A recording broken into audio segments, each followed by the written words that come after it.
Vous attendiez du concret de ce débat. Est-ce que vous êtes satisfait?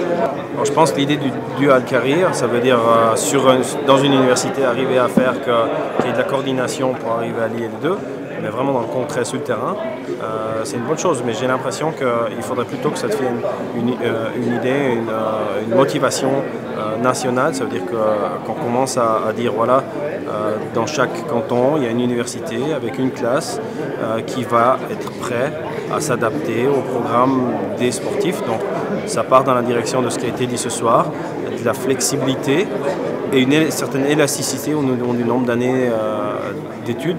Et je pense que c'est pratiquement la seule solution que je vois en ce moment pour arriver à lier sport et études. J'ai cru comprendre que c'est une question qu'on vous a posée souvent, mais sinon vous avez un métier? Sinon j'ai un métier, oui j'ai un métier. J'ai fait un CFC de boucher qui m'a été utile au moment où j'ai fait mon apprentissage et au moment où j'ai travaillé encore une année après l'apprentissage. Suite à une blessure, je me suis axé sur 2-3 ans. Je me suis donné 2-3 ans pour arriver à réussir dans le ski. Heureusement, ça a passé.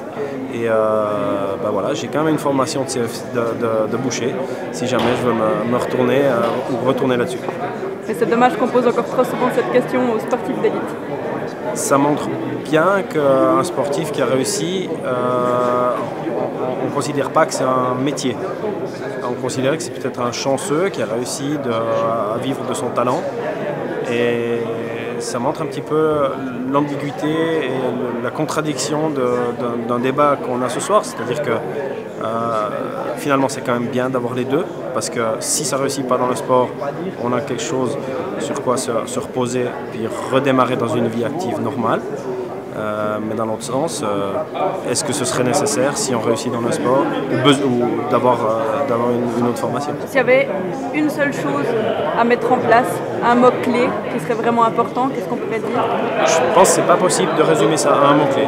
Je pense qu'il faut de la flexibilité au niveau des horaires, il faut de l'élasticité au niveau du nombre d'années pour étudier, et peut-être encore se pencher sur une solution de réintégration du système.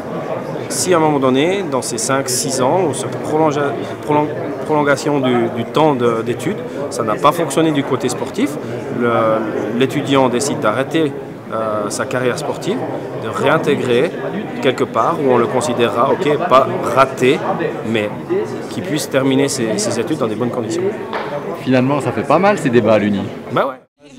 Alors, il semble que la Suisse n'est pas assez ambitieuse dans le sport-études, et à l'UNINE, qu'en est-il? Disons qu'on suit le train suisse, c'est-à-dire qu'on a des situations, des structures d'études qui permettent actuellement difficilement aux sportives et aux sportifs d'élite de mener une carrière de front, une carrière sportive et des études, ce qui, paradoxalement, n'est pas quelque chose d'impossible, puisque dans certaines autres universités de certains pays qui nous entourent, notamment la France, l'Allemagne, et si on regarde plus au nord, dans les pays anglo-saxons et scandinaves, la situation, je ne dis pas qu'elle est réglée, mais en tout cas, elle est très en avance sur ce qu'on vit actuellement en Suisse.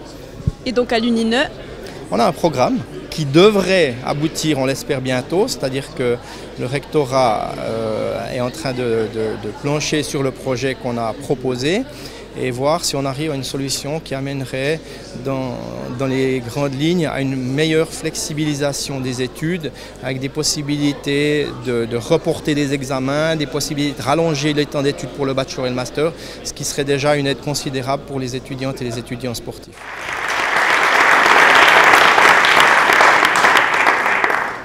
J'imagine que vous avez tous un travail demain.